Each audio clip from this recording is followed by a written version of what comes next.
Greetings, everyone. Welcome to Extra Hours, part of the officehours.global network of shows. We do mostly every day at 7 a.m. Mostly, as in that's the longest running show that we've been doing it daily for 5 years. Is at 7 a.m. Pacific, but we have started doing a few other shows on the nighttime slot as well. So here we are at 6 p.m. Pacific, which is a nice, comfortable 10:30 a.m. For me here in Adelaide, South Australia. So we gather a few people together and we talk about things like media production and all sorts of technical production type of topics. And we see on a Monday night like this, we tend to think about topics that we can think about for a little bit longer.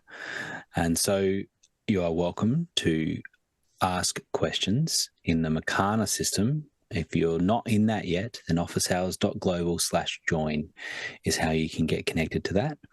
And we can have a little chat in there. You can chat away in the chat, and you can also post questions. Now, it's a little bit different. Mostly every day, the 7 a.m., whoever panelists show up are the ones that show up for the show. And so that can tend to be a number of people, 6 or 10 or 12 or, however show up. On this one, I tend to try to organise the people that we have on the panel because we're limited a little bit in how many we can have. And today we have 6 total on the panel. Joining me with asking all the questions is Guy Cochran up in Seattle, Washington. Hello, Guy. I'm going to ask all the questions. I'm going to throw all the Cochrans right, and I'm going to ask them and answer them. So you guys just kick back and watch how it's done. Just kidding. Nice. It'll be the Guy show. That'd be great. That'd be great. I reckon has your camera changed at all, or have you tweaked it a little bit? It did. Right before the show, I had to swap out something just because I made a change last night to my switch, and it wreaked havoc across my system when I went to turn it on. And I was like, oh, I got a little time before the show. And next thing I know, I'm putting in a Roland UVC02 from another computer. So I ripped off the USB capture card from one machine, plugged it into this one, and rock and roll. We're here. Why does it look different? I just think the color is a little bit better than what I'm used to, perhaps.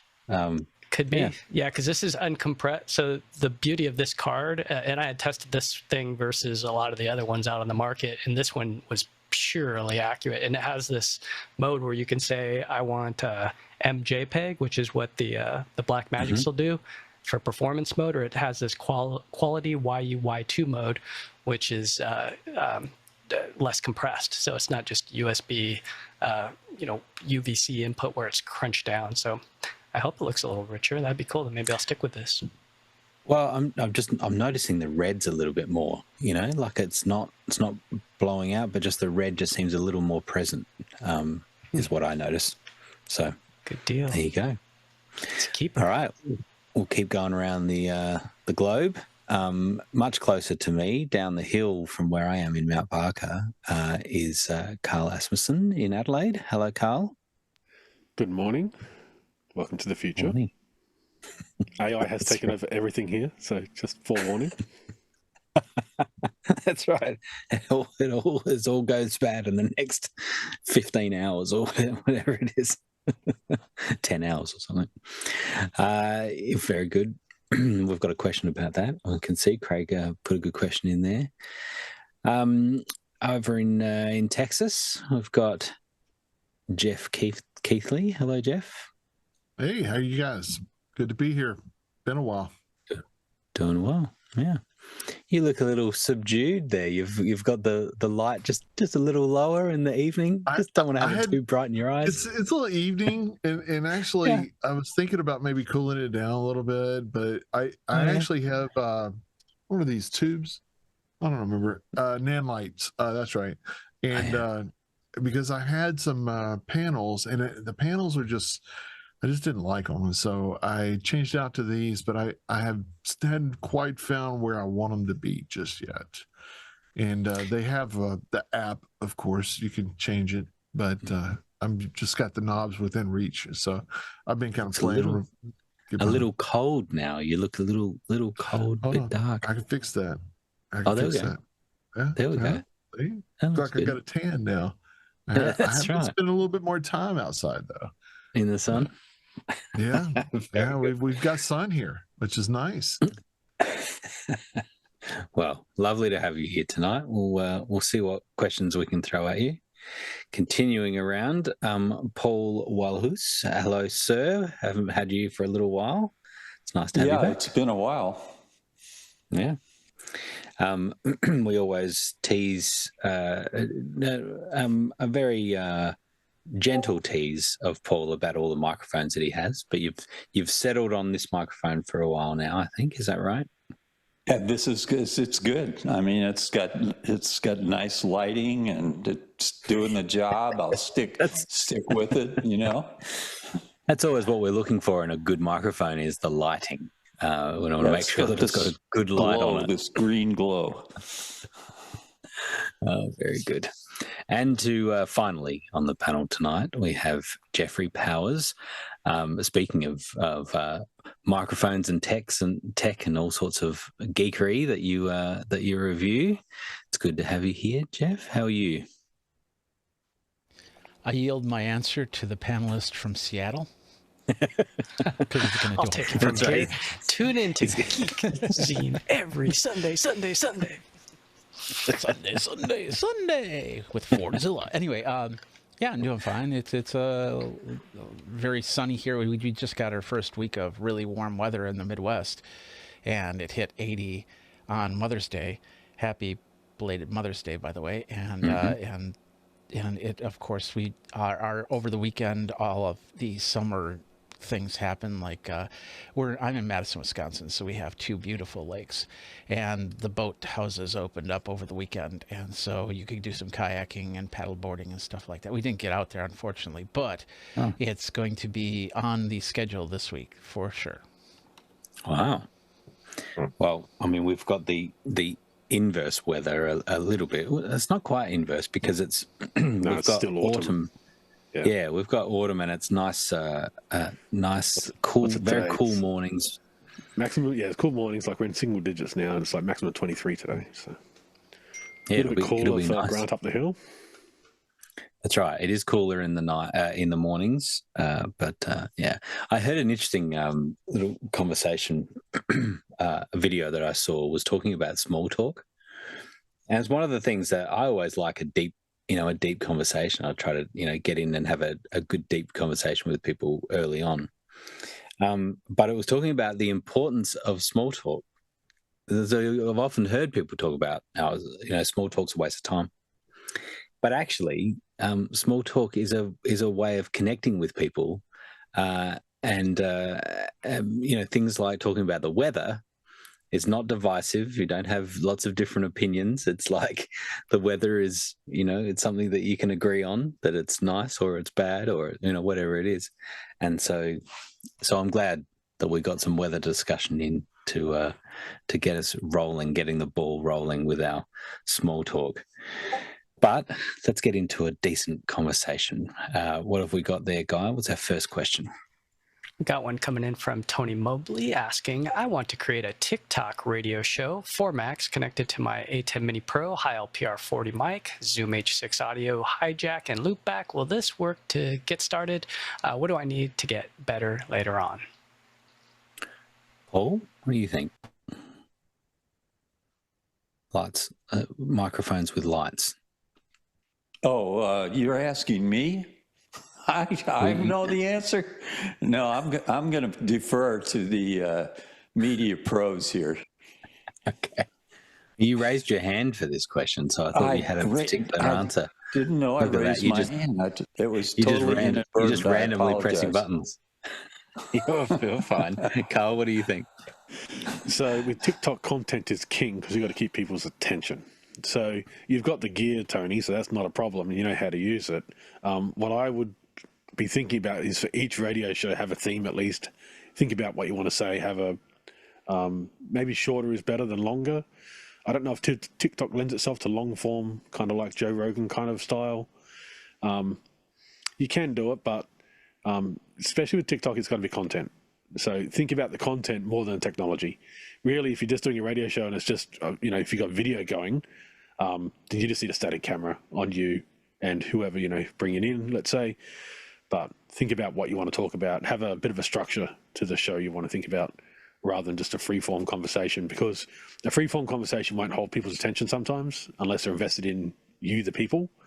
But if you're trying to get new viewers, having a theme, a content, a subject matter expert, and have them talk about their subject is a good way to think about it. Yeah, I wondered, Tony, if you want to jump in the chat and let us know. But I think that talking specifically about TikTok radio show, I think there was some reference to, just going live on TikTok, and it seems like I've seen quite a few DJs and things that seem to be playing copyright music, and whether that just kind of flies under the radar. So what TikTok has is the same as YouTube. They have a list, and this list of artists have given, publishers have given over the rights as long as they get the money back. So YouTube has a safe list. TikTok has an enormous safe list. So that's why you actually hear people lip syncing to these songs, because that song is an official song, and essentially part of the revenue goes back to the artist. So you can actually just go onto TikTok's website and find the official list. And if you just simply make a radio show or a DJ set from that list, you can display more, because you're not making very little money, but what you're getting is exposure to your channel for other stuff you may do, or branding. You can bring in ads, but the actual money generated by that TikTok viewership is going to the artists, because both YouTube and TikTok have what's called a safe list of music, because they have these agreements. Yeah, it's interesting. I when I was in I think I was in year 11, end of year 11, year 12, and I had a little radio show on a Sunday at a community radio station, and I used to love it. I mean, you just sitting there listening to music and playing it out, taking a few requests. Most of the time you had no idea if anyone was listening at all. And so it was interesting to do that now, and to be able to see the numbers of people is a different thing. But the idea of just playing out, kind of it's not on demand, it's just live and that's it. And I kind of like that idea. I like to play around with that, but I don't think you can get live. I don't think just anyone can go live on TikTok. I think there are some requirements.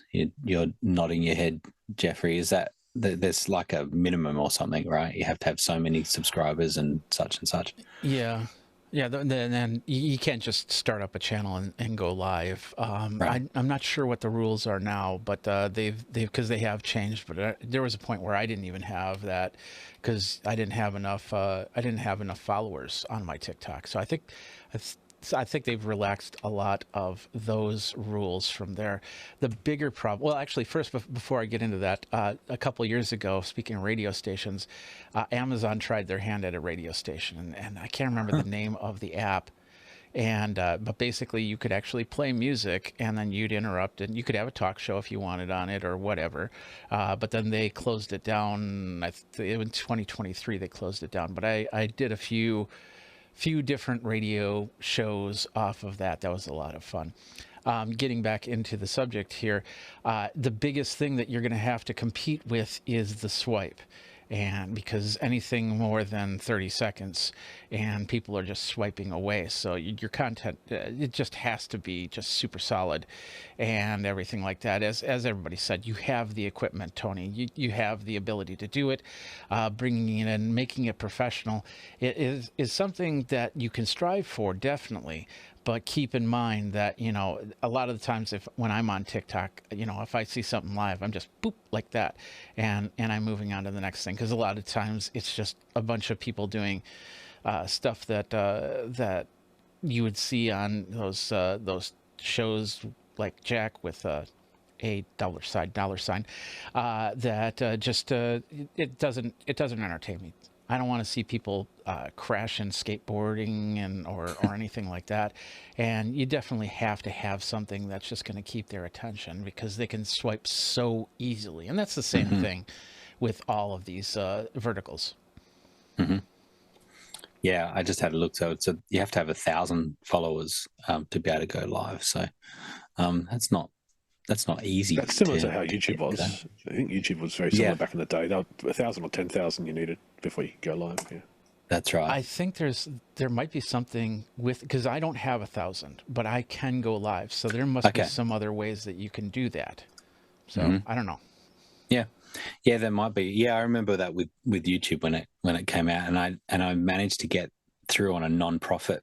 They had a non-profit loophole, and so if you got certified as non-profit, then you were able to go live, and I was able to do that in the early days, which felt kind of amazing when there wasn't that many people doing live streaming on YouTube, and it was free, and there was no ads, and compared to Ustream or Justin or whatever, livestream.com, those ones were kind of all around at that time, and to be able to just go straight on YouTube felt like it was premium.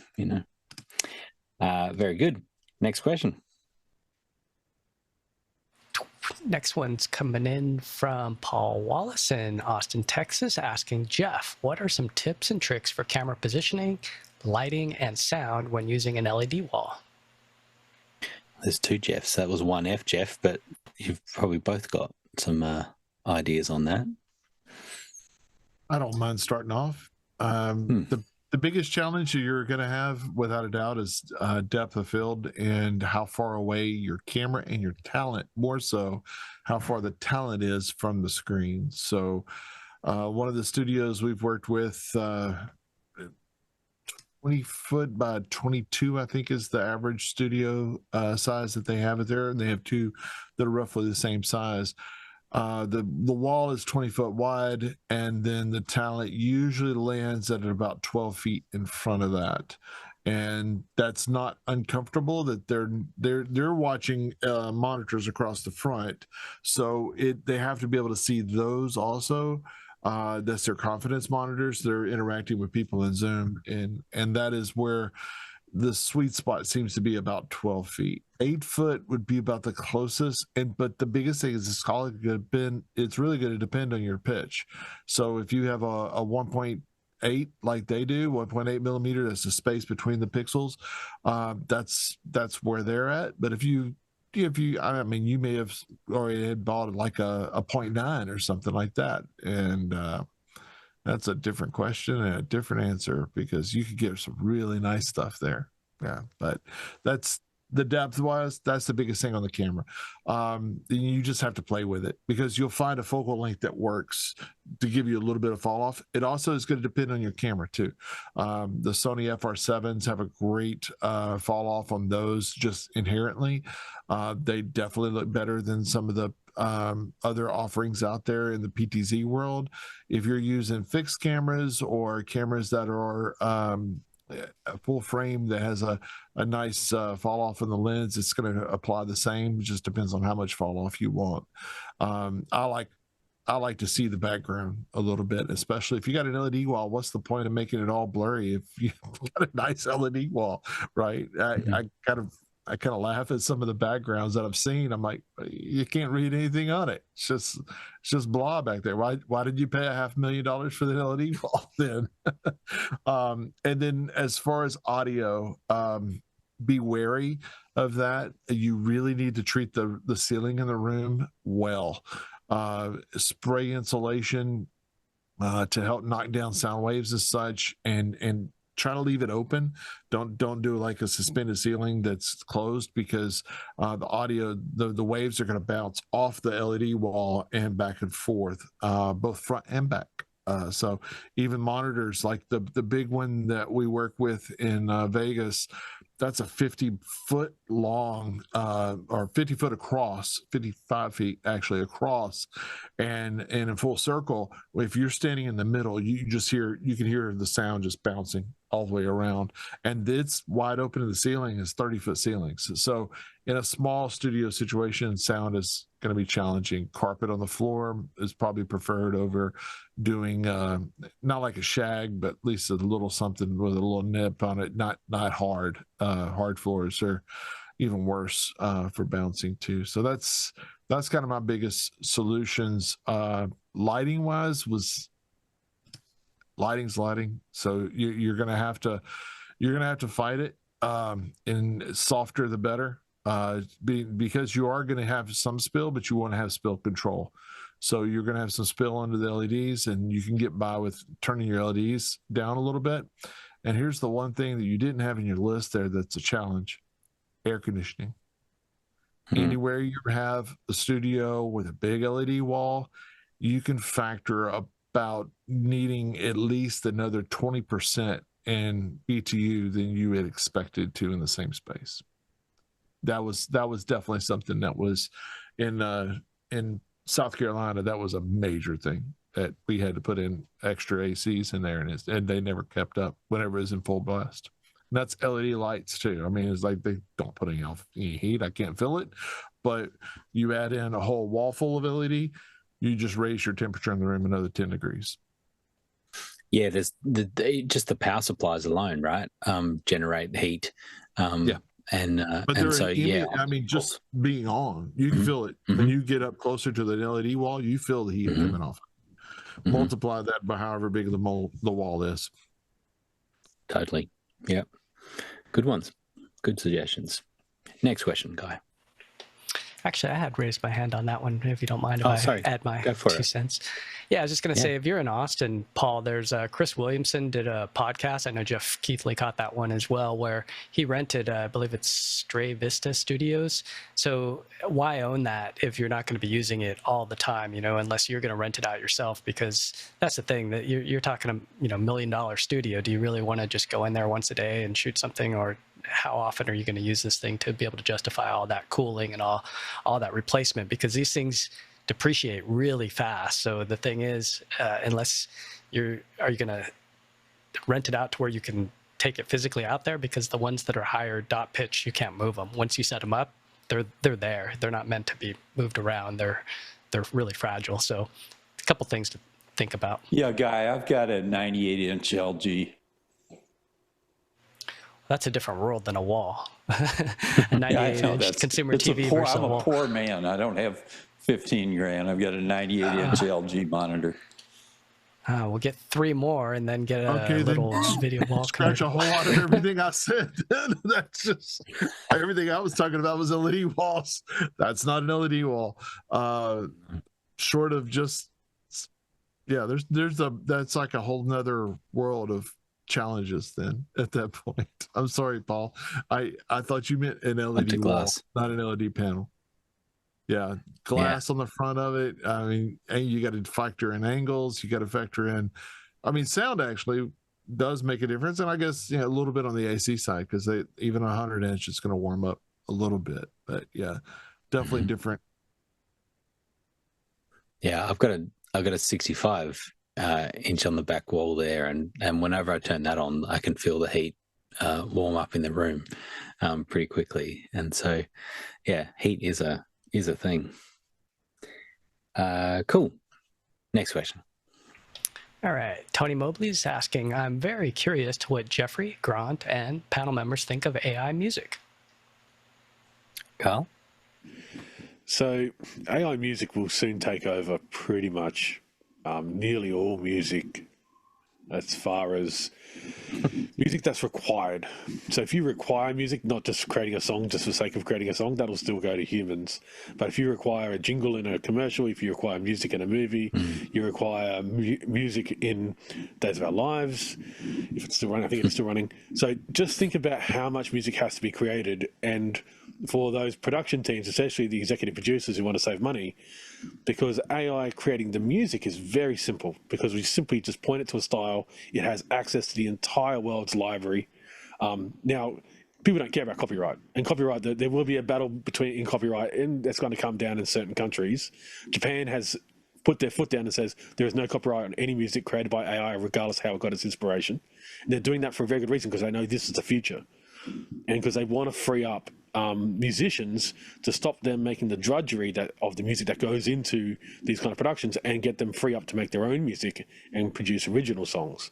So there is a lot of drudgery in music, what we call music for picture or sound for picture, because it is very repetitive and it is just something that has to be done. So I think it's going to free up that market, and that's going to let the musicians who are really creative to just go off and create music. And then, of course, you're going to have projects like Stranger Things, where I'd say like 90% of the music in Stranger Things, even though the show's coming to an end, would still be AI, and then 10% would be some crazy stuff from the people who use synthesizers in that particular show. So the future is going to be AI for a lot of music that you hear, just like a lot of short form news articles right now are AI. Most people don't realize it, but if you read a news article that's under 500 words, that is AI right now from the big guys. That's pretty much the way it's working. And essentially all it's doing is you'll have an editor. So the copyright is AI, the editor is still human. Or one of the layers of editing is still human. There'll be AI editing, and then we finally get to a human to approve it. But I think the future of music is definitely going to be AI for the vast majority of music you hear, not necessarily pop songs. Although pop songs at the moment are really made by 17-year-olds in their bedroom in Sweden. So that is a form of AI, because they don't have any life experience. They're simply just getting inspirations from the music they like and just repackaging it and then selling it off to producers in Los Angeles. It's kind of interesting. Paul, did you raise your hand on this one? Yeah, I did. I actually raised my hand on this one. I think it's great, because I remember when I was starting a podcast a few years ago, the major barrier to starting it was, where do I get music? And now it's just click on AI. Hey, generate a jingle that fits this topic, and boom, you're done. One thing out of the way. Yeah. Jeffrey?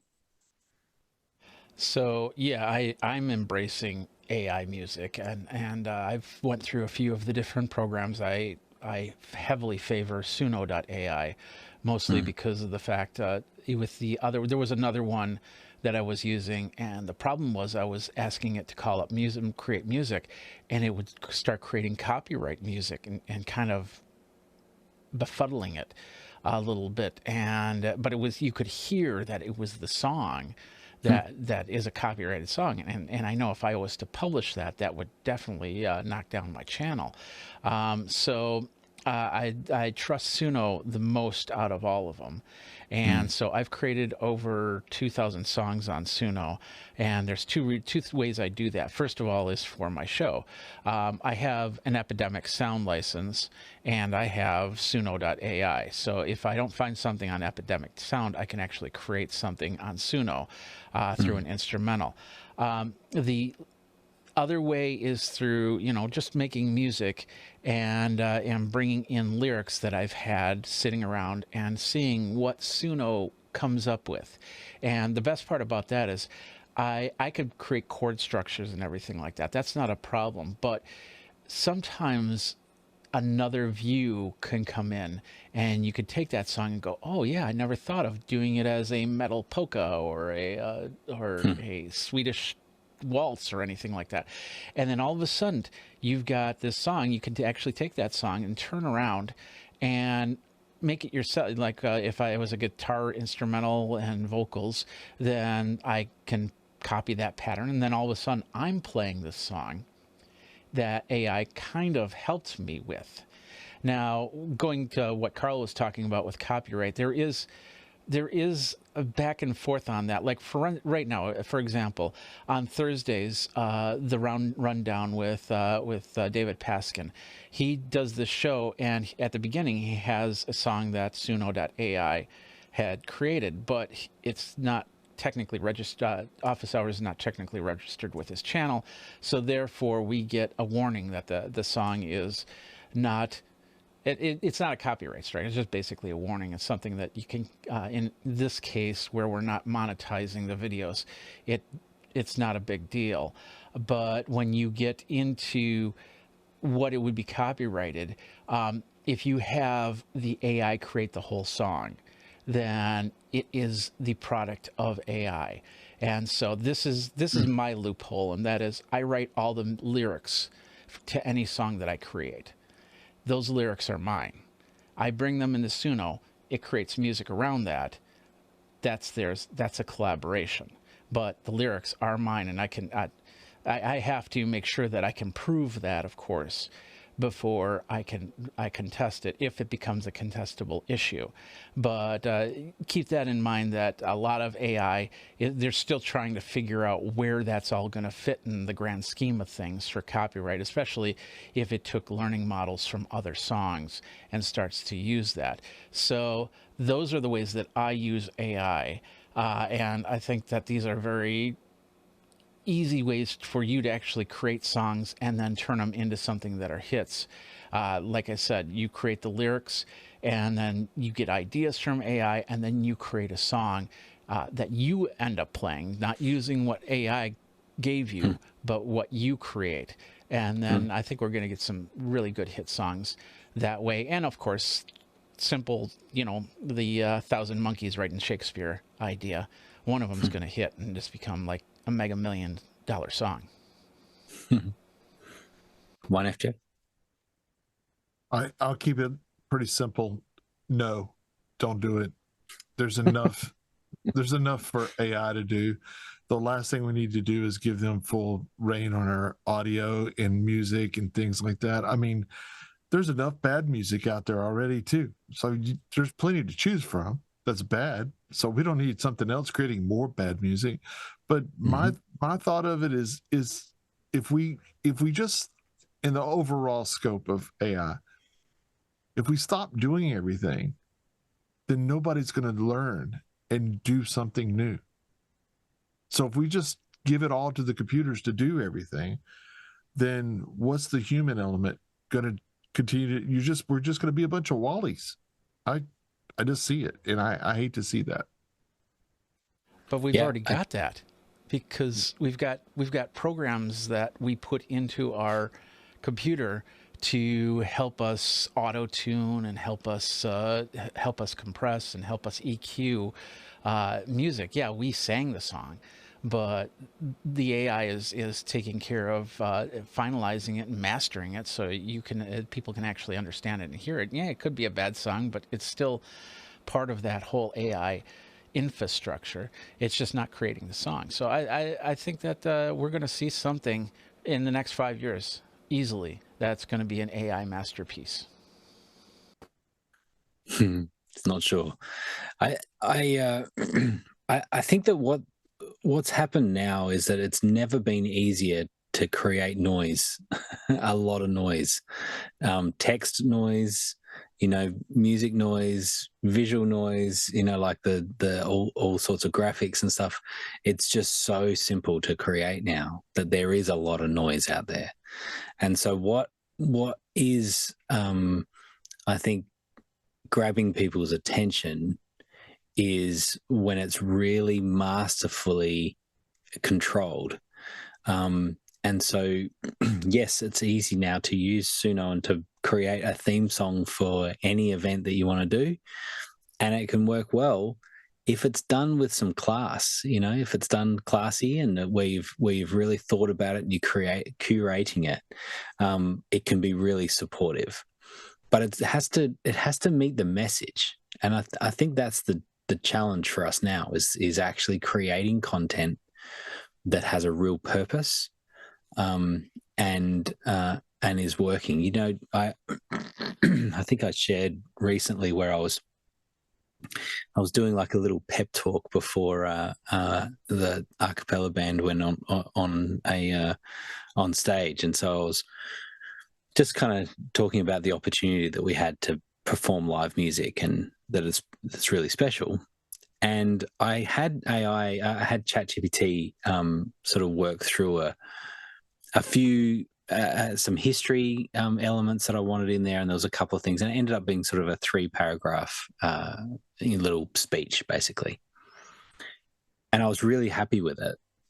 And when I said it, and we talked it all through, and then at the end, someone said, "Oh, is it ChatGPT?" And I said, "Oh, it was assisted," and it took the edge off of it. And it's the same as I've written some birthday cards and things for my wife, and she's like, "Did you have ChatGPT?" I'm like, "No, absolutely didn't." And she really doesn't want me to use ChatGPT for that type of thing because she wants it to be my words, right? And so there's something about that still is being authentic. And so it's finding the right balance with it all. But from a technical point of view, Suno is mind blowing. I mean, like how amazing the music is, how incredible the voices sound, like all of that with how quickly it does it, it is mind blowing. And so I'm always with all AI. I'm equal parts impressed and concerned, right? Which is probably there's another question along those lines a bit later. But what's next, Guy? Dave Kaufman in Vancouver, BC asks, I try to avoid any 2.4 gigahertz gear in my audio setup other than the link router I use for remote control of my digital board. When someone hands me a 2.4 gigahertz wireless mic, how can I minimize the possible interference? Carl? So don't run away from 2.4. The reason that we talk a lot on office hours but not using 2.4 is because the work that a lot of us do. So we do work, let's say a conference where you've got like 300 people, 500 people in a room. They've all got their phones out because they're bored of the person talking, so they're all using Wi-Fi. So that's where you can't use it because you're going to have enormous congestion. But you'll notice that a lot of TikTokers and YouTubers have no problem using Wi-Fi. Using 2.4 because they're using like a DJI or a Rode or whatever type of wireless mic they're choosing to use. That's because they're not in a congested environment. They're not hanging out with 500 other people. And the interesting thing was with NAB and with NAM, I've noticed that they're actually working a lot better now. So these kind of DJI Rode microphones that people are clipping on, they're working perfectly for these long live streams, no breakup, no nothing. And they're all 2.4 and they're in an enormously congested space. So what's happening here is these newer chipsets can actually switch really quickly between frequencies. And so because audio is such a light lift, it's compared to video and other things, audio is something that we could have done back in Queen Victoria's time, back in the 19th century. So it's that light of a lift that it's so easy now to just switch frequencies really quickly if there's congestion or to do it automatically. And so it just simply has both the receiver and the transmitter know which frequency they're going to. And so you just never get congestion. Or you have transmitters that can broadcast on 6 frequencies simultaneously. And it's redundant. So it's kind of like, think of it like 2.4 transmission, but the way it works is kind of like RAID storage. There's redundancy. If one of them goes down, it's not a problem because the information is all in all the others. So there's a lot of sophisticated stuff. And DJI, Rode, they're all got these chipsets. And these chipsets are all manufactured by a third party and they're all implementing them in. That's why I think we're noticing now not so much breakup. Now, would I use 2.4 in a conference? No. But if I'm doing like a walkabout, yes, like where you're live and you do need wireless, don't be afraid of 2.4.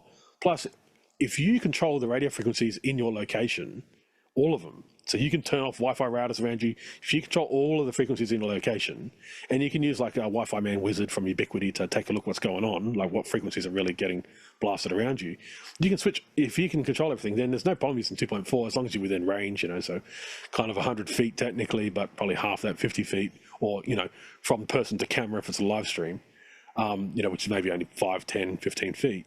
So don't be afraid of using 2.4. You just need to be very aware. There's usually on large productions, there's a person whose full-time job it is to look after frequencies. That's it. Their job is just to make sure everyone's using the correct frequencies, no one's using incorrect frequencies, stuff like that. Eurovision has a very strict rule that anybody coming in using anything wireless gets kicked out. So if you are doing, if you're a camera crew coming in and you want to interview the singers, they're all wired. If you get caught using wireless, you're out. That's it. You lose your press pass, you're out of the whole thing. So everything's wired with one exception, the stage. The stage has wireless because it needs to have wireless, and nothing else is allowed to have wireless. No commentary, no reporters on the ground, all that stuff in Eurovision must be wired. Must be wired to the camera or wired to whatever. There cannot be any wireless, no wireless, anything. Like, they even have strict rules on, there's no Wi-Fi there either. So you have to use like 4G, 5G if you're attending. There's no Wi-Fi provided, nothing like that. So Eurovision is like a very extreme example. You can look it up. There's kind of interesting videos about this from the people who run Eurovision, talking about why they do this and how they manage it, how they catch people. They do catch people. They catch them very fast. They get kicked out because Eurovision is live. There's no take two. And the singing has to be live. It's just part of the competition. So anyhow, don't be afraid of 2.4. Just be aware of what frequencies are around you, and test. Always just test, because the new chipsets for the 2.4 stuff have this kind of, I call it like RAID redundancy, in the fact they can stream multiple streams simultaneously. Because if the audio is being compressed in the transmitter, it's such a light load. It's just so little data has to go through. So you can send it multiple times on multiple channels, and only one of them has to get through, let's say, or maybe two, depending on how many channels, for it to work. So just be aware that technology has improved a lot in that space, and test it out. Just go to the most congested kind of Wi-Fi. I wouldn't say a concert would be congested, but definitely a conference. People having their phones out and stuff. So you go to a convention center, just walk through the lobby of a convention center and get out your phone and just try and test it if you want to test this stuff in like a real world scenario where it's going to be heavy Wi-Fi. Shopping centers are good. So food court and shopping center would have heavy Wi-Fi as well. And just test. And if you don't have any glitches at all, then you go, okay, well, this equipment's pretty good. DJI and DJI seems to have a very good system that they're using, but they're just using modern chipsets. A lot of this modern chipset will be found in other manufacturers too. It's interesting. As I was walking around NAB, even my AirPods, would start to struggle, which made a lot of sense. Having my phone in my back pocket was too far away. Having it in the front pocket would work a little better as you walk around. It makes me wonder about like the planes that have put in Bluetooth in the screens now. I'm just like, if everyone connects, is everyone going to get part of the spectrum? That you've got 300 people in a plane that are all using Bluetooth headphones? I don't know whether that's going to work. Okay. Sorry. Mr. Keithley. My experience with 2.4 has not been as positive, so I'm going to take the same stance as the infamous Mickey has, and you just hand the mic right back to them and find a better one, because I just don't want to deal with it. There's just too much possibilities still. I had my local church, he had somebody give him some, and I'm like, can you give them back, please? Because there's no way this is going to work. It was some, and there were Shure's. I mean, they're the new fancy thing everybody's trying to do, but it was a nightmare. Dropouts all the time, and it wasn't worth it, free or not. Yeah. Jeffrey? Not only just dropouts, but I've noticed that if you use a 2.4 gigahertz wireless, that the EQ is a lot different. And so what I have is a couple of these that actually you hit a button on it and it'll actually record on the lav as well as stream out to the camera. And when I listen to the audio that comes from the recording versus the audio that comes from the stream, you'd notice a big difference in how it sounds. And so they're going to have to kind of counter that, of course. So you'll have to have somebody really good on that. But I totally agree on these. I'll give you a quick story here. I have an X-Vive, which there's a company that makes Bluetooth 2.4 gigahertz wireless. This is a set of in-ears that I use for mixing consoles, that if a band doesn't have in-ear monitors, then I can plug in my own in-ear monitors and listen to the music. I go to a weekly jam session in where they're using a Behringer XAir 12. XAir 12 has Wi-Fi 2.4 gigahertz built in. They were using Shure microphones that were also 2.4 gigahertz. All three sitting right next to each other caused the biggest cancellation. That was nobody could do anything until I took out my in-ear headset and actually put an XLR cable in between and moved it about 10 feet away from the mixing console, and then everything changed on there. So my suggestion is you absolutely have to use this microphone. If there's no other way, make sure that they take that receiver and put it up as high as possible. Direct line of sight is very important. And yeah, it's the farther away you get, the more chances you have of having that microphone go out. So it's it's their, if they're the production company and you're just a person up speaking, it's their problem. And unless you have a wireless microphone that you can give them and a wireless system that you can give them for what you're doing, you got to work with what you got. So you try and get the best situation possible, and that is get that transmitter up over people's heads, direct line of sight, and you might not get any type of interference. Might not. Paul? Yeah, I have a Ubiquity Dream Machine router. I think Guy has one too. They're great.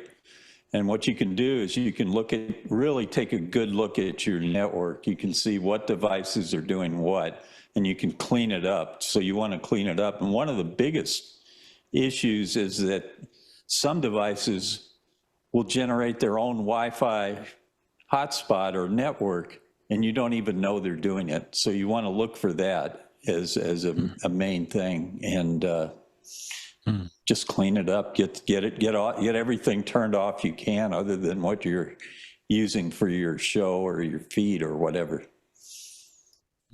Guy? Yeah, I just fired up my Ubiquity just to kind of show you guys what it looks like. If you can see your environment, you can see what channels other people are on and what they're broadcasting and their signal strength. I don't know if the microphones would show up, but in this example, you could see their strengths and you could see where my AP is, so I could actually move stuff around. So that's the danger. If you're using an iPad or something like that to control your show, there's nothing worse than trying to move a fader down and that wireless hotspot doesn't pick up, and you're just like, oh my God, I've lost control of the show. And it's just a heart-sinking, gut-wrenching feeling to lose control. So yeah, I would try to avoid it, but if it is a known one, if you have lots of time to practice beforehand, you could probably get away with it. I would just try to get it way far away from your antennas, so that if you can, throw it like an extra 10 feet away, and so it's not spraying directly close to your Wi-Fi. So just try to not have them so close together, because that's where you run into problems. Yeah, and not have a microwave oven right next to it either. That'll be a problem.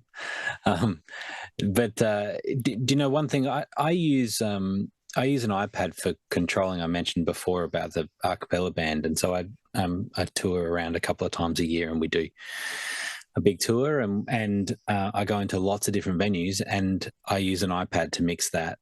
And my preference always is, I always use 5 gigahertz for the Wi-Fi that I use to the iPad.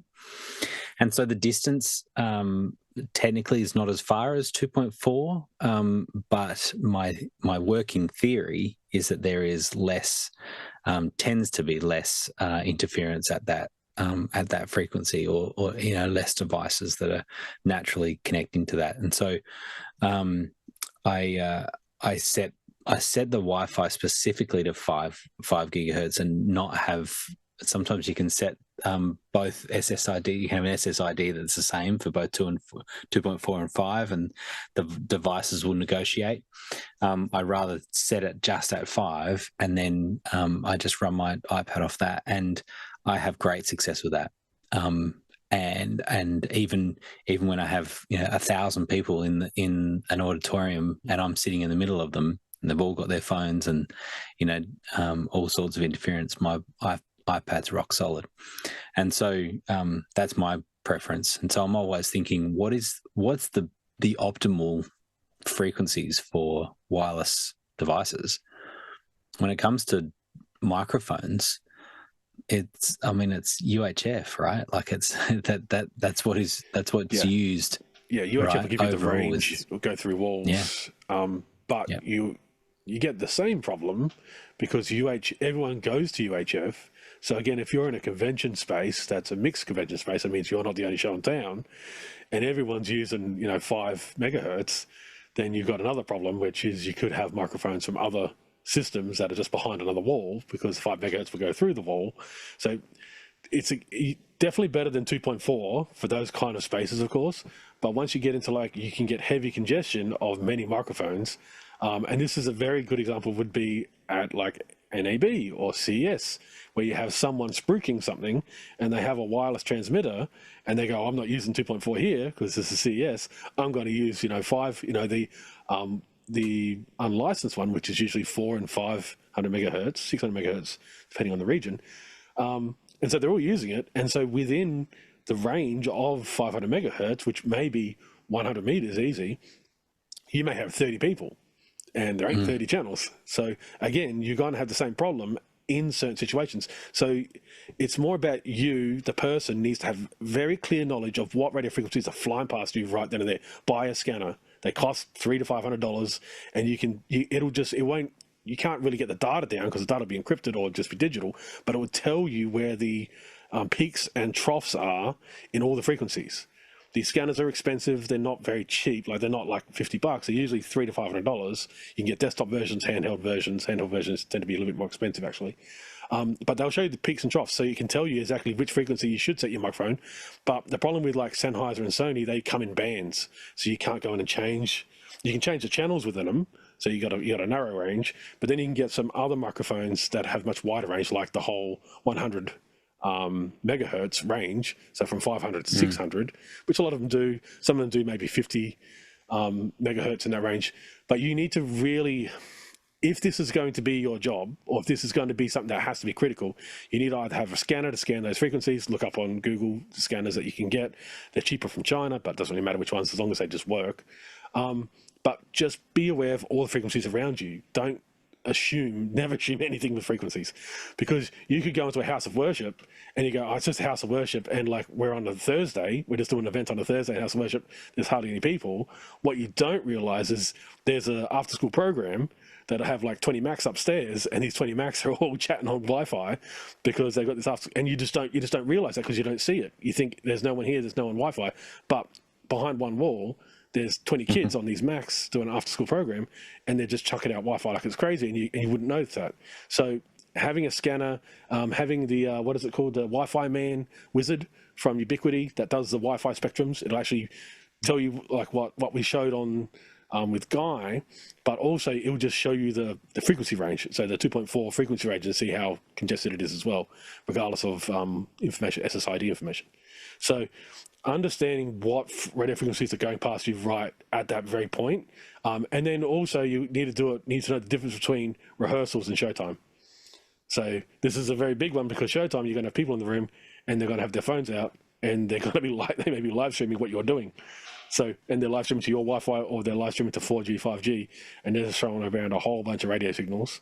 So it is a job. It is a full-time job on productions that have probably, more than 10 people on it. One of those people, their job is going to be managing frequencies. So it is a big thing. Well done, Dave. You got Carl really wound up on this one. That was a good one. He dived in twice. It's just that people need to be able to see the frequencies. I know it's just a hard thing to say, but you need to be able to see the frequencies that are currently happening, and you need to be able to see the frequencies in the future when you intend to go live. And you just need to know that. And the only way to know that is, one, experience, and two, to physically measure with a device to see what's physically there, because there's a lot of stuff there. There's a lot of fire suppression systems in buildings that now chit-chat via wirelessly. A lot of security systems that chit-chat. And it's not like they're sending live streams. It's more like status reports. And what that will do is it won't break you up continuously. It'll just give you little blips in your sound. And you just don't know what frequencies they're working on, because these fire suppression systems don't want to be on 2.4 as well. So they're going to be working on some frequency that you may be using too. Fair enough. And a good question and extensive answers. All right, next question. Paul Wallace in Austin, Texas asks, my local community radio station, KUHS Hot Springs, just bought a Rave radio mixer. What can we expect, and is it the right choice? Oh, Paul, tell us more. Oh, okay, I'm not going to Cochrane this. I'm not going to boomerang the question back to and answer it, but I'll give you a little background. The radio station has a lot of DJs and musicians that just come in and out, and they do shows, and they're not particularly technicians, or media pros like the people on this panel. So this is kind of an analog mixer. And I don't know anything about it. I haven't researched it, but Bob, who's the chief engineer of the station, he called me the other day. He says, hey, we got this mixer, or Zach, the guy that does the financing and all, he said he got this mixer. So you guys are the media pros. What do you think? Is this the best choice for a small community radio stations? And I hope somebody can throw up the graphic off the Angry Audio website. So I'll stop talking. Yeah, okay. Carl? I think this is perfect. I believe there's a community radio station around the corner from me. I've done some work in there, and I'm pretty sure it's either this console or its bigger brother that they have. And every person I've ever seen operate that console has no idea anything about audio. Their job is to do a community radio station. Their job is just to talk to guests. That's it. Their job is not to really. They just need to know how to make sure the fader is up, fader is down, and they simply need to know how to turn on the recording. So they need to know how to turn a recording to make sure they're live and make sure they're going live. But this is actually, I think it was this console or its bigger brother that was in their studio. But yeah, as you can see, we've got a picture up now from Jeffrey. He's got it up. So we pretty much have a mute down the bottom. We have a fader, and we usually have a bus system at the top, a very basic bus system at the top. And we have, yes, actually UV meters or meters at the top as well. And we have a main out. That's it. And it's analog in. It has analog preamps. They're very nice analog preamps. There's 4 preamps in it for this particular one. It's very straightforward. And that's the thing. It's not designed to have a lot of buttons and switches and EQs and all that kind of stuff. That's taken away from the presenter. The presenter's job is, their talent is talking. Their talent is not audio. There is an audio engineer who'll go in and set all this stuff up and teach them how to use it. But that's kind of where that ends. So yes, I have seen these used, and it's not a bad choice. Very good. All the best with it. That'll be fun to play with. Next question. Got one coming in from Kenny Hampton in Greenville, Illinois, asking, is it smarter to grab a used Paralinx Triton HDMI wireless kit for $200, known, stable, though discontinued, or go with a new budget wireless option, not for critical work? Thoughts? Carl? So Zcam, which I believe guys had their cameras in the past, we may still have some, they actually make one of them themselves. So it's an HDMI wireless transmitter. So essentially this is like a Teradek, but on a budget. And it's designed for non-critical. It's designed for essentially just monitoring from the camera. It's not designed for live streaming from the camera.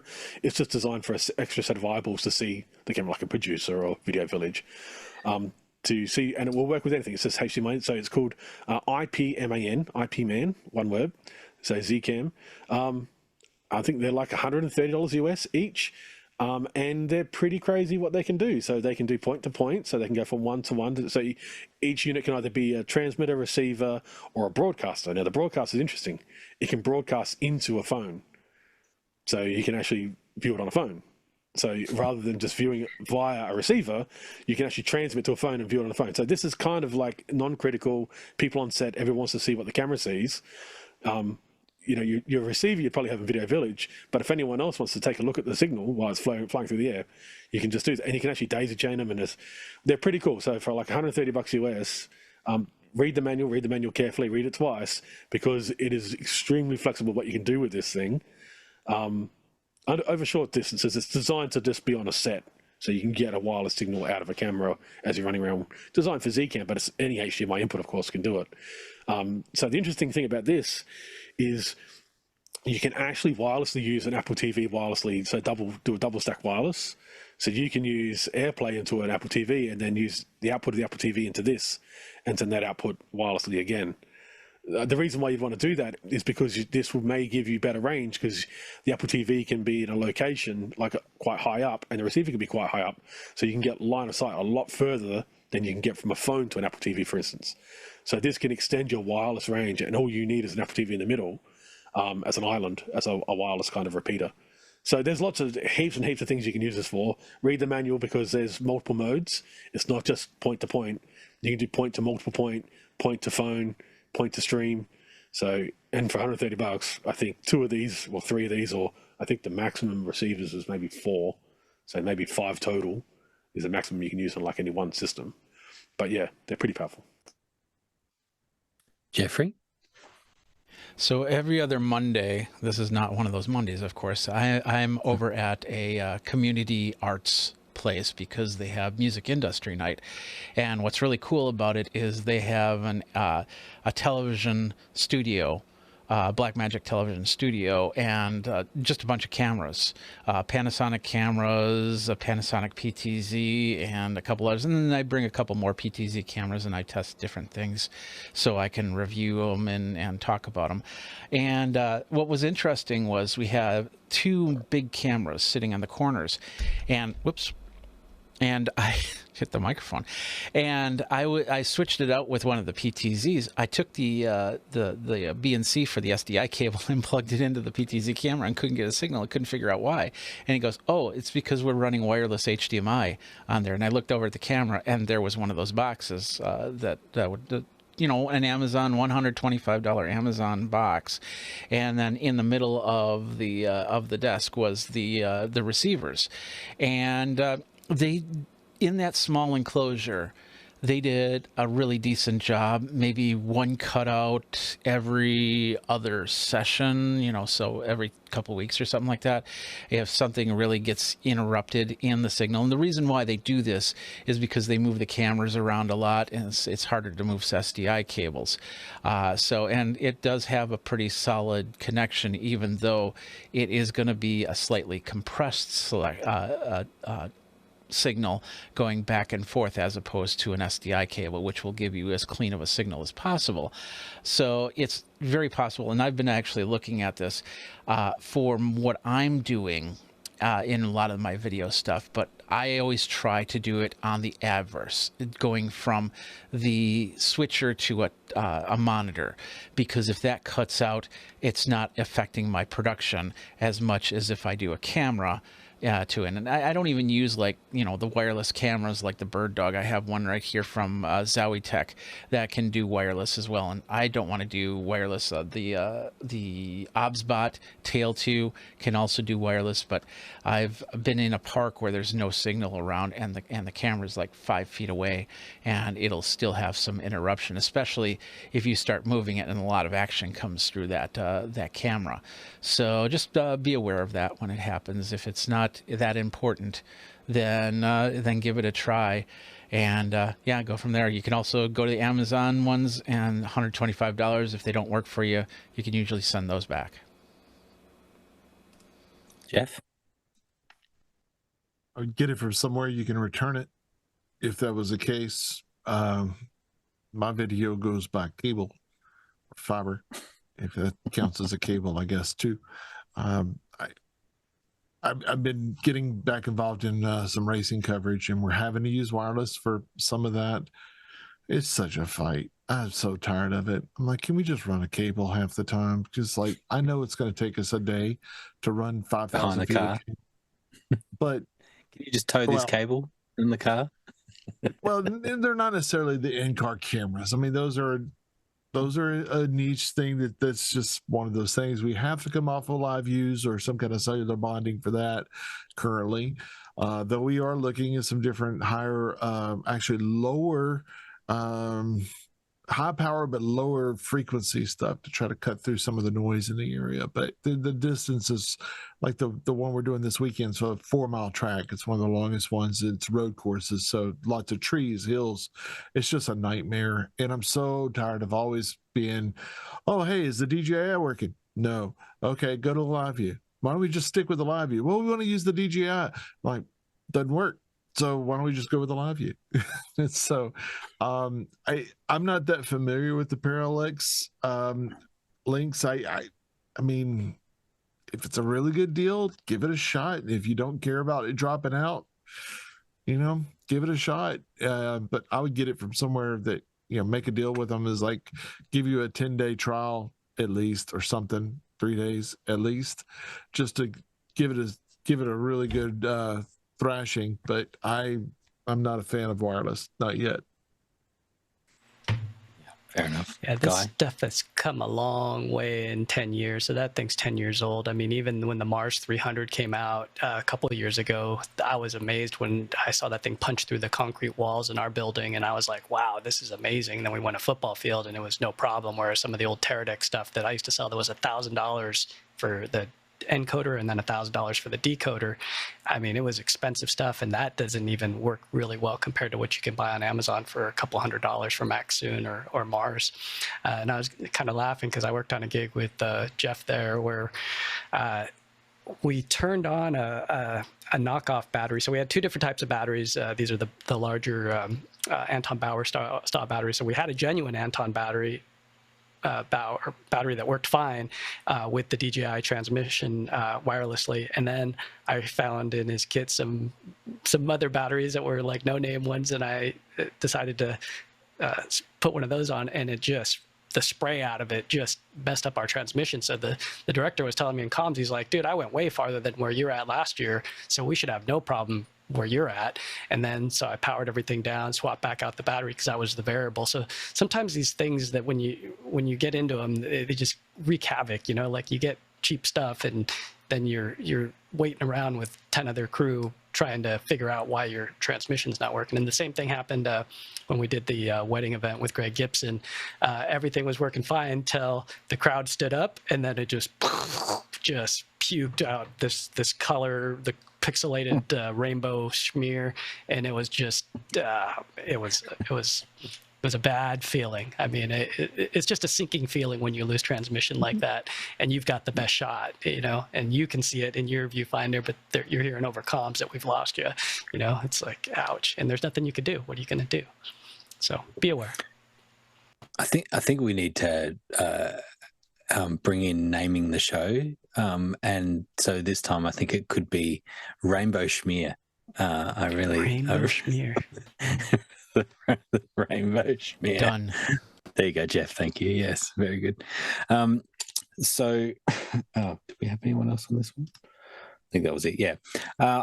I saw the DJI, and I know Jeff just mentioned about them as well. But there's the SDR version, which is like $550. Of course, it says that it does 10,000 feet or 3 kilometers, which I would doubt.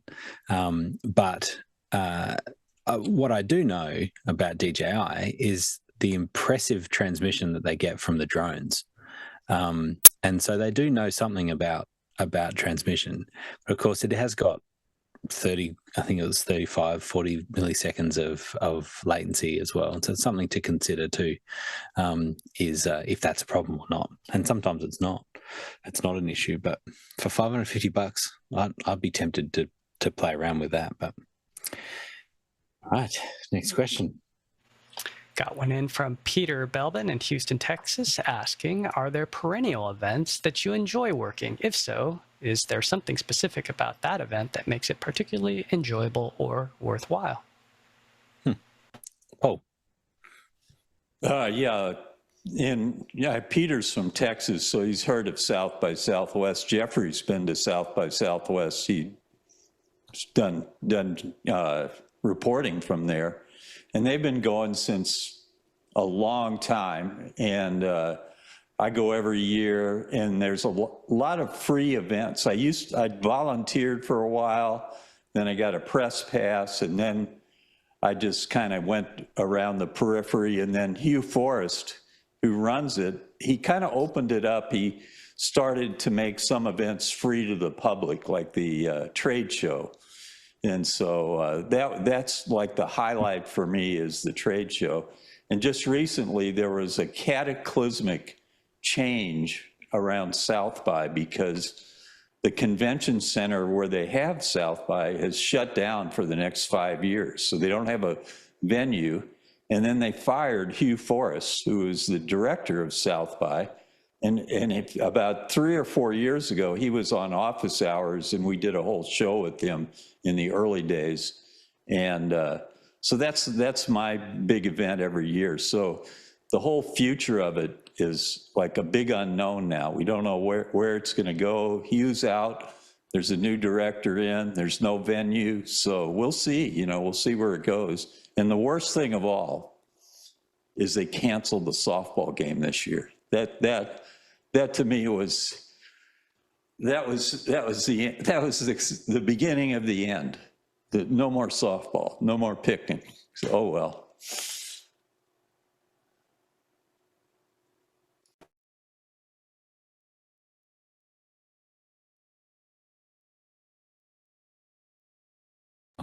Sorry, Carl. I did say it. I just said Carl, and I was like, "What's he waiting for?" All this way down the hill. That's all. That's right. Need to shout louder. Dramatic pause. My full-time job is as a photographer, so I have a lot of repeat customers, a lot of events that I do year after year, because these events just happen annually, sometimes 2 times a year. One I just did recently was an orchestra, so I've been photographing this orchestra now for like about 7 years. The orchestra is quite fun because it's slightly different people, so people come in and go every year. The venue, we've only done 2 venues over the 7 years. These have to be quite large venues, obviously. But the music's very different every year, so that's always enjoyable. And plus I get to just hear an orchestra play for like 10 hours, so it's pretty good. And a choir and a big band and a jazz band and all these kind of things. I just get to just walk around and photograph them. I have tried to do in certain years, like backstage, set up like a studio, like a portrait studio, so we can get photographs of each of the musicians with their instruments. It's kind of, think of it like LinkedIn photography, but for musicians. So that one goes down a treat with the parents, because they've usually invested a lot of money into these people actually getting trained on their instrument. And so that's and most these are all adults that are performing in the orchestra, but a lot of parents do show up, of course, to watch their kids perform. Another one that I do, which I like, and this is one that Grant will know, and this is one we do in the Botanic Gardens. It's a very lovely one. Even if it's raining a little bit, it's still nice. So that one's quite a nice event that I have done a few years in a row now. And that one's very it's predictable, which is good sometimes for events. That's what you kind of want sometimes. You want to know what's kind of coming, so it makes your job a little easier, less stress on you during the day, but also very different. So every year it's very different. I've got another one coming up. I do a whole graduation ceremony, which I do every year. That one's got different people every year pretty much, which is kind of interesting.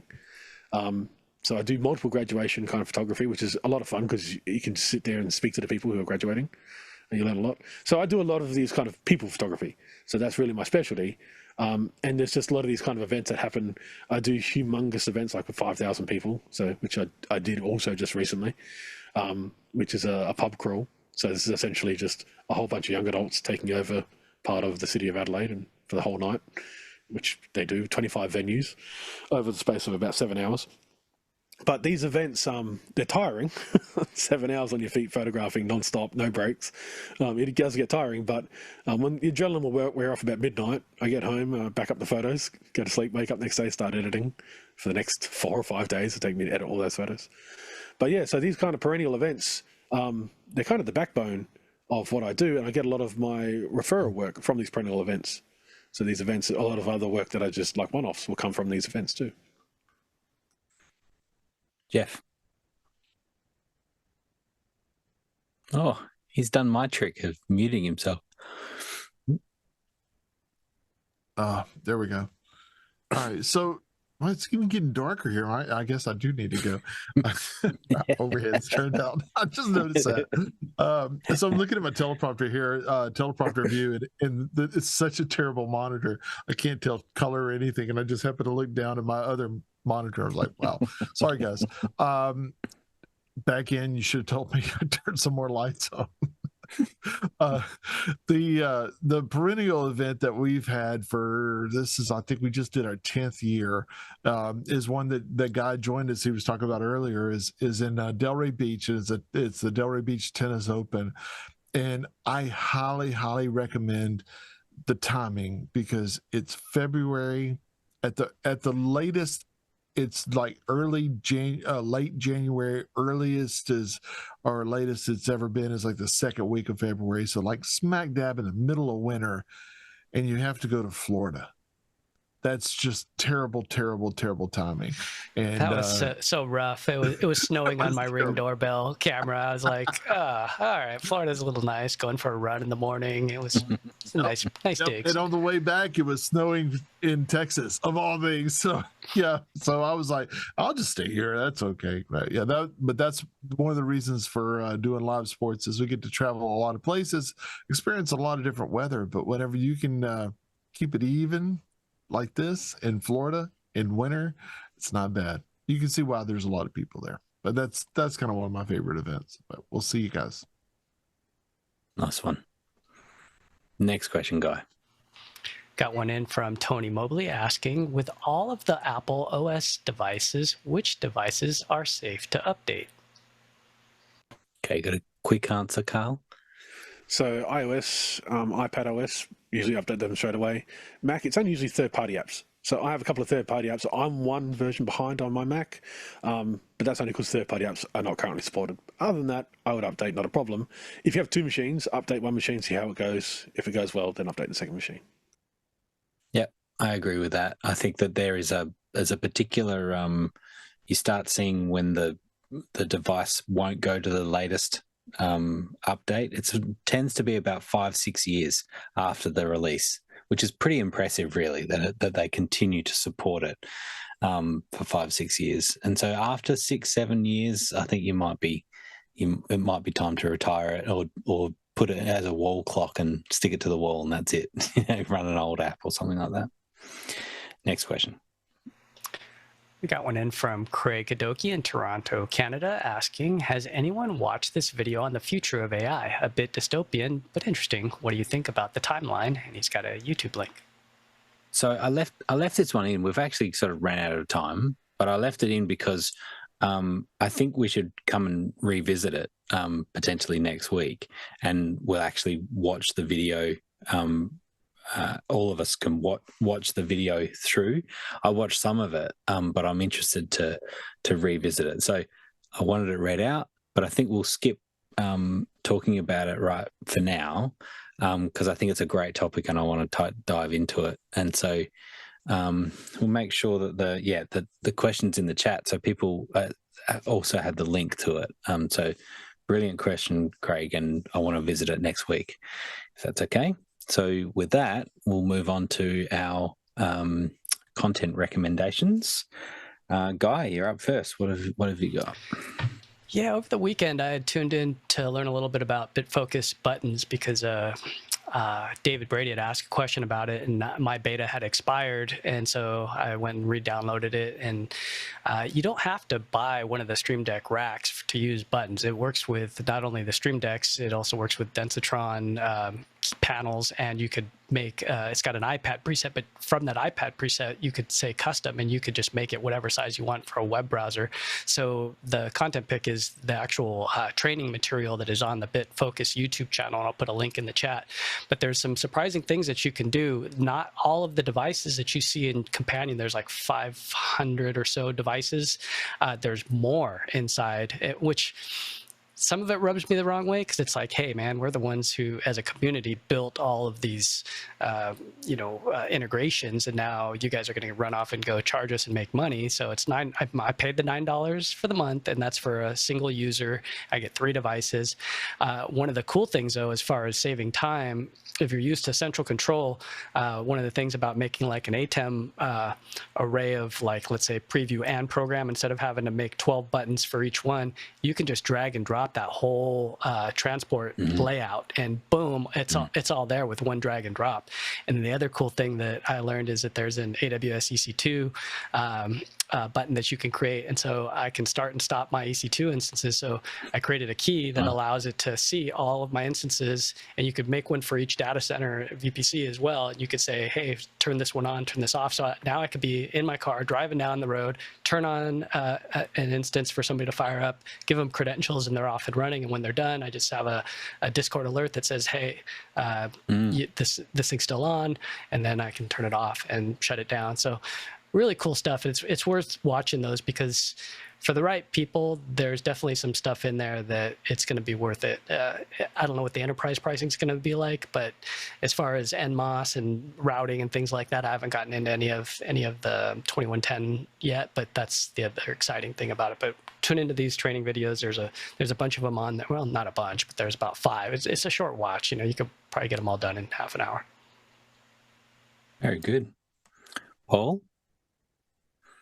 Yeah, having grown up in St. Louis, Missouri, and my father's family having come from Iowa and Minnesota and Wisconsin, I kind of like that part of the country, and especially sports in that part of the country. So the WNBA, the women's NBA, has 3 teams in that part of the world. And recently there was a incredible game that the Indiana Fever with Caitlin Clark, they went to the Iowa College Stadium and played a game there, and it was just off the charts. And this never happens for a preseason game. You know, nobody shows up for a preseason game. Tickets were like $700. They sold out in 10 minutes, and the game was a phenomenal game.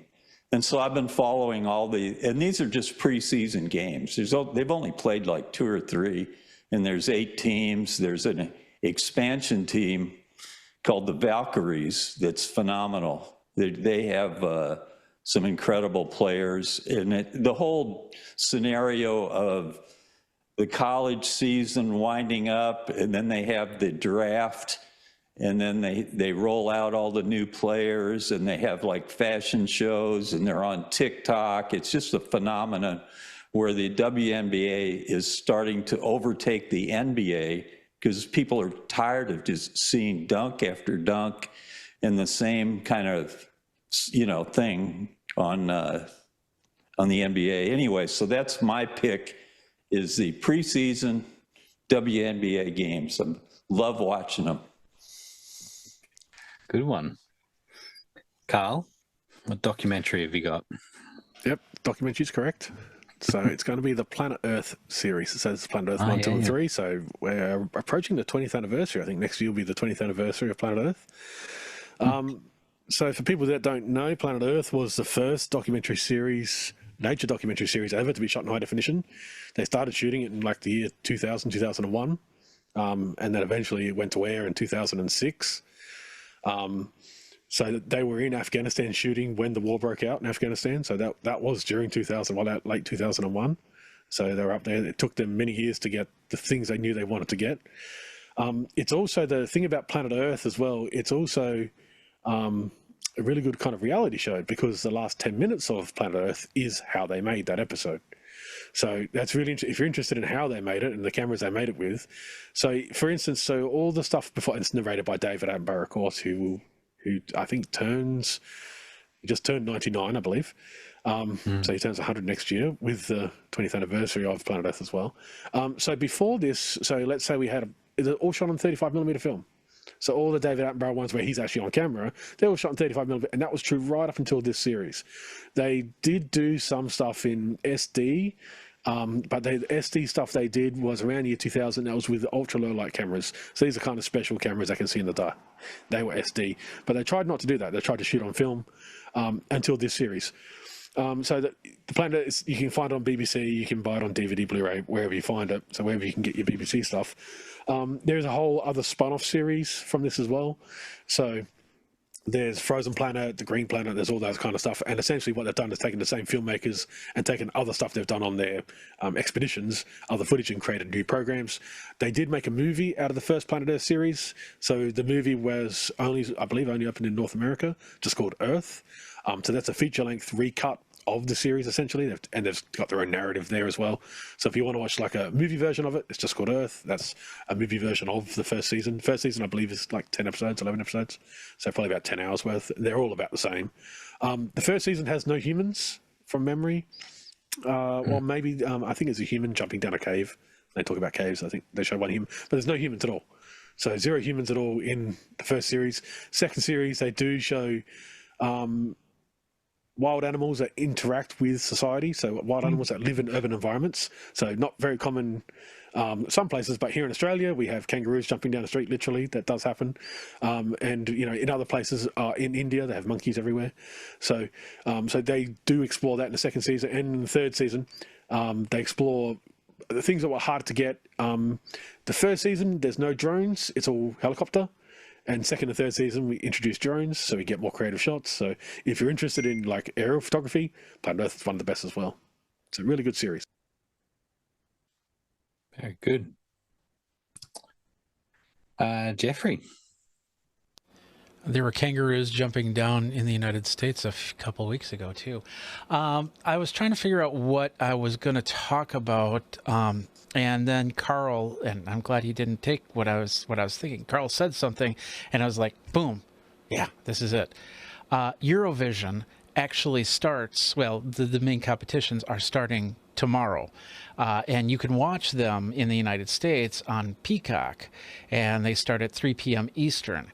And if you've never seen a Eurovision song contest, you got to watch this, especially if you're really into the production, the audio video production. And it's just amazing. But if you don't have the time or you don't have the Peacock subscription, what you can do is go over to YouTube. YouTube has the Eurovision Song Contest page, and you can watch some of these productions, and just they don't take any retakes of this, as Carl said earlier. This is all real time, and they're going from song to song to song, artist to artist to artist. The only thing that's pre-recorded is their little intro for each country and each band, and then they do that tomorrow, and then they'll do that on Saturday for the finals, and I think there's one in between there as well. But the whole point is, this is a great opportunity to watch what they're doing for the video production. And a lot of the video production, I noticed last year with the songs, they had, you had the front shot going to the overhead shot. So it's kind of planned that way, that a lot of bands would have that same structure to it. And I'm not sure if they're going to do that again this year, or if they're going to introduce a new camera, a new slider, new jib, whatever.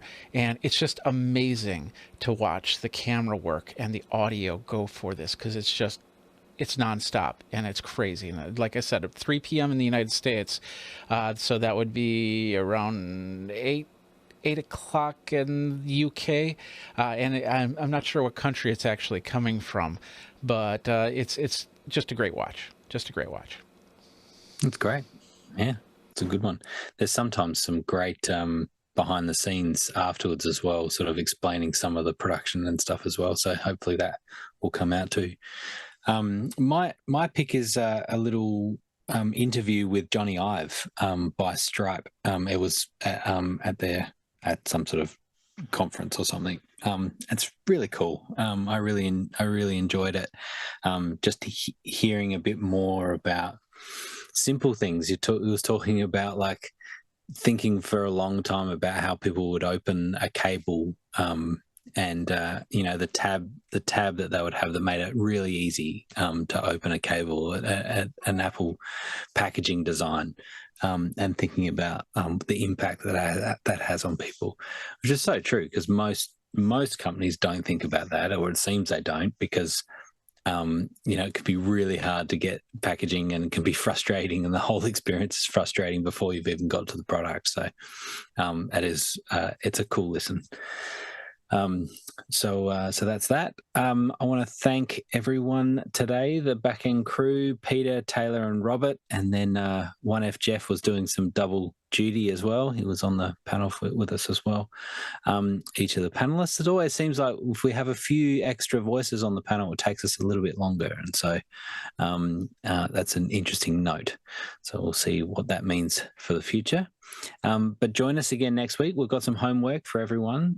If you watch the video, in fact, I'll just give you, maybe we can have the link to it, Jeffrey, in the description. But the title of the video is called "Why AI Experts Say Humans Have 2 years Left" with Stephen Fry. And so that's our homework, to watch that video and have some comments and questions about that for next week. All right. Thanks, everyone. Bye-bye.